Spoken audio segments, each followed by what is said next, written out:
This is the Ask a Photographer podcast, answering your photography-related questions about general photography, workflow, editing, business, and marketing. To submit a question, go to beblino.com/ask. Hello and thank you for listening to this episode. My name is Mike and I'm from beblino.com. Today's question is from Dean, and Dean's asking about creating his first profile for his new website.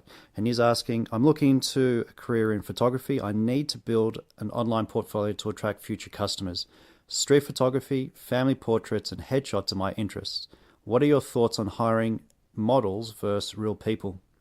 Hey Dean, thanks for your question, mate. In regards to hiring models as opposed to finding real people, there's a bit of a difference as to the end result of what you're going to get with your photography, as you can imagine. Now, if you're relatively new, hiring a model that is experienced in regards to posing themselves and understanding how to interaction with the camera can help you tenfold, because your job will be so much easier. You literally just have to set up the lighting. If you're using natural lighting, it's even easier. And then it's just a matter of interacting with the model, and you'll get the desired photos. Now, there's pros and cons to this though, because some models are, I guess there's no easy way of putting this, but some models are very good looking, and which is, not a bad thing. But the thing is that when you've got a portfolio on your website, people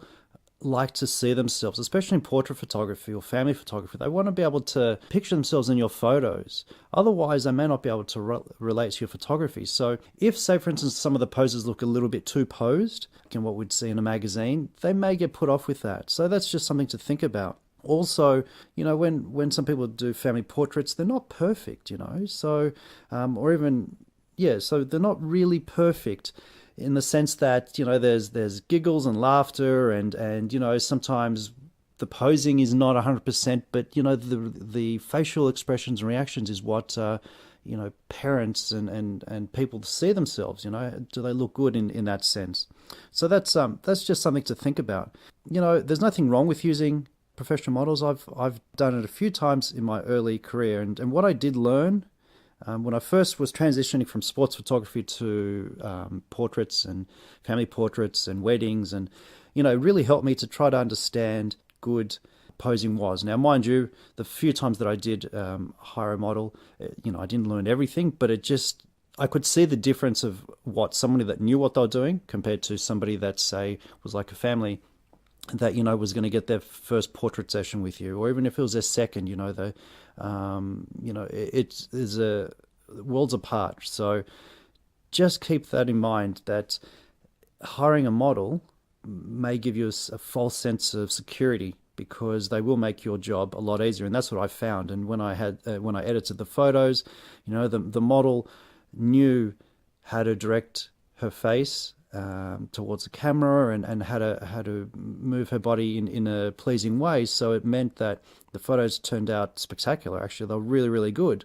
In fact, they came across too good, in the sense that when I put them up with all the other family portraits that I had on the website, you could definitely tell which one was a model and which one was, a regular family. Now, hiring or getting a regular family to pose for you is kind of the hardest thing you could potentially do when you're first starting out, only because that if you're not used to posing a family, or even one or two people or a group of people, it gets harder with more people that you have. There could be one person that could be insecure, or a couple of them, and therefore they're kind of just standing there like deer in headlights saying, okay, what do you want us to do? Where should I put my hands? What should I do? It's your job as the photographer to give them reassurance that what they're doing is fine, and the not to really think too much about it. So it's a massive learning curve. But I think that if you were to put an ad out to somewhere like Craigslist or Gumtree, which I originally did, and also Facebook, which has excellent targeting features, like you can go really granular and say that you want a family in a particular area that has X amount of kids, and your ad would be put forward in front of those people. Now, what I did to get regular people or real people, as you've put it here, I put an ad out saying free family portrait session.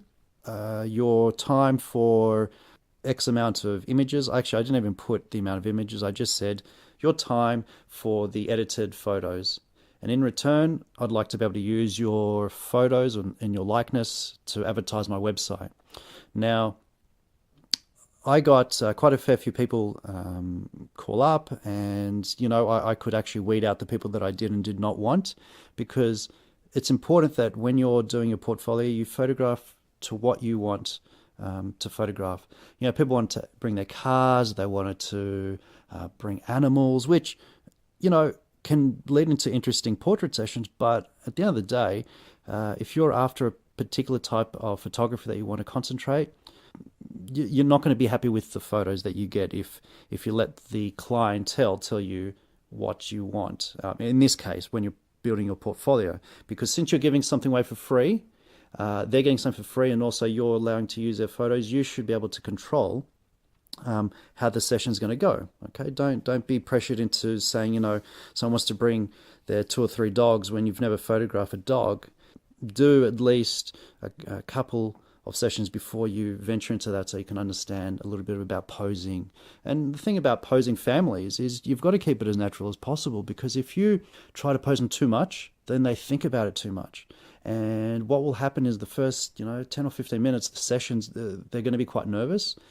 But, if you keep it quite casual and just talk to them and allow them to just, the kids kind of control the session too, in a way, when you think about it, because, if they get tired, they're just going to not really want to cooperate. And that's a good lesson for you as well, because you're learning how the dynamic of a family works. Just keep that in mind. Try to keep things as light, and don't be too serious about the whole thing, and just keep on taking photos. Now, one thing I should mention is that a big difference I found is, as opposed to having a paid model and, say, a real family, as you've put it, is that I got to work on my customer service, which I found to be excellent, because, I think that's a massive proponent in us succeeding in photography. You've got to treat your customers like gold. And by me putting out an ad and then responding to people in a business type, I didn't use big words. I use regular, simple English, straight to the point, didn't write paragraphs.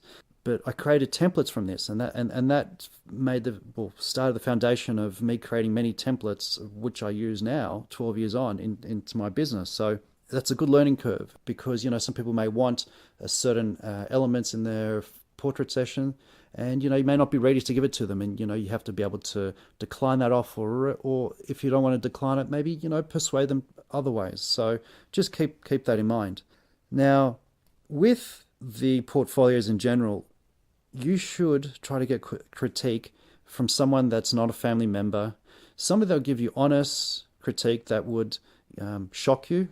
I was lucky to have people that would tell me, this is crap. These photos, there's nothing telling me about that's special about these photos. And at the time, they really hurt. But what it did actually do for my photography is that's why aren't they special? And you can dissect a photo, and then you can try to better that. And every single session I did, I got better and better and better.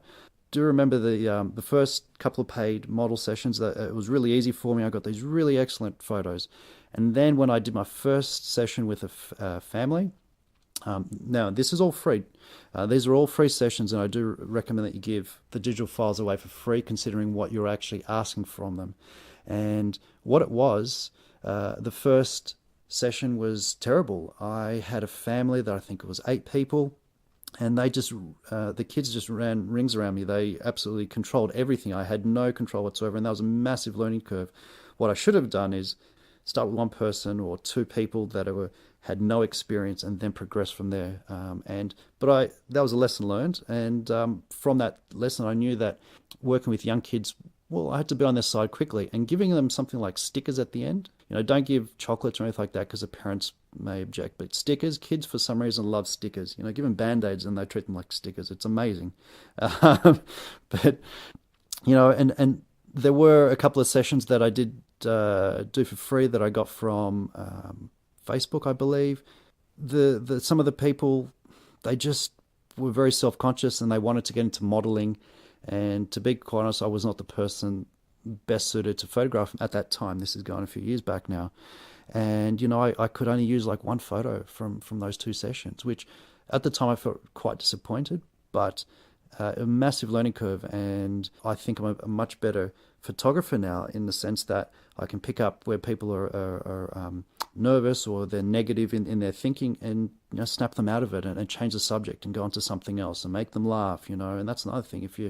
It's okay to say bad dad jokes, and I often do drop a few of those bad dad jokes in there. Being a dad, it's what we do, but it kind of changes their mind of what they should be doing. A lot of people, when they do family portraits, they think of looking straight down the barrel of the camera and doing a cheesy smile, which, some people like those photos, and you probably do need to get at least one or two of those photos during the session. But the rest, if you're into like, very casual, candid, laid back sessions, you shouldn't be really posing. The idea is to kind of put them into the desired light, and then, kind of get them to interact. And that's what I do. And I get, a lot of sales from photos that are very, I guess, natural looking. And the parents can say, oh yeah, this is what, my son is like at home. You've captured it well in a very nice environment that has, all the elements of a good. And that's how I kind of progressed and from giving digital files away for free and then asking people to pay. That's kind of the path I took. But I should point out that during this whole process, I did actually have a one-page contract. And if you're starting business from scratch, you should be seeing a lawyer and an accountant to set the groundwork for good business practices. But having a contract that basically said along the lines, I, Dean, from such and such photography, give whoever the client person may be. Actually, sorry, that's wrong. It should actually be the other way, where it's I, such and such, which is the client's name, give permission for Dean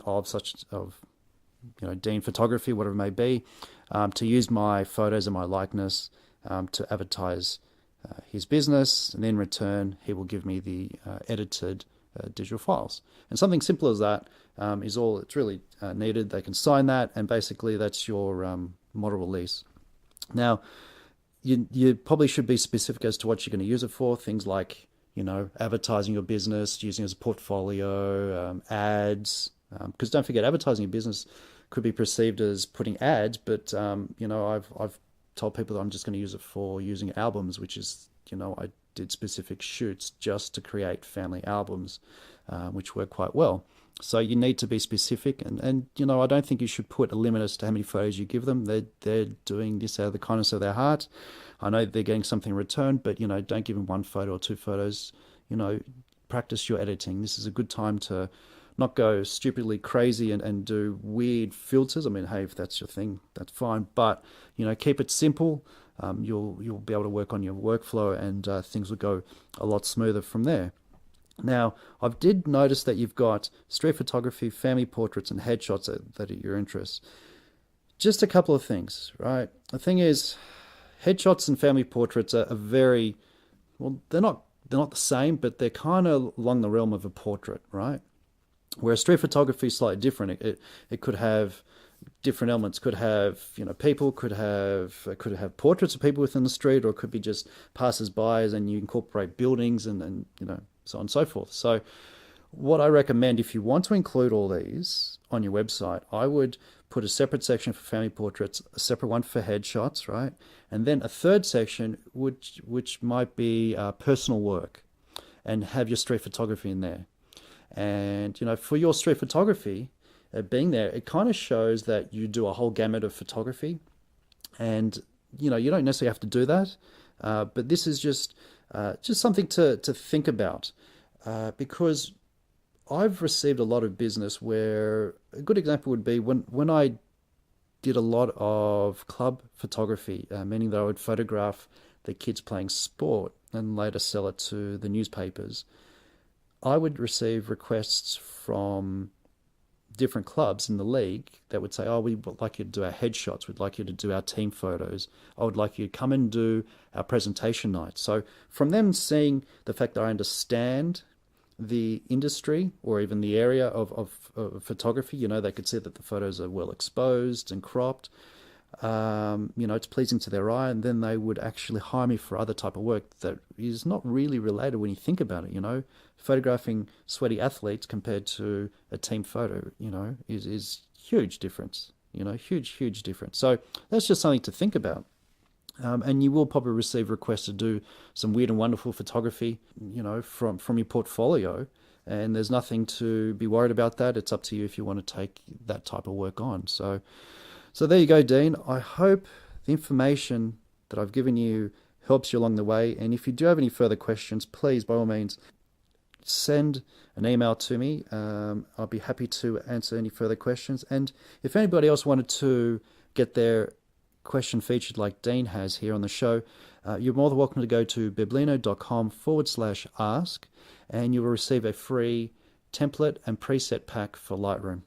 Thanks for listening, and speak to you next time. If you have a question that you'd like featured on the show, go to biblino.com/ask to submit your question. I'd love to hear what you think of the show by going to iTunes or Stitcher and giving me a review and a rating. And don't forget to subscribe so you get notifications of new episodes. Thanks for listening. Until next time, get out and take more photos.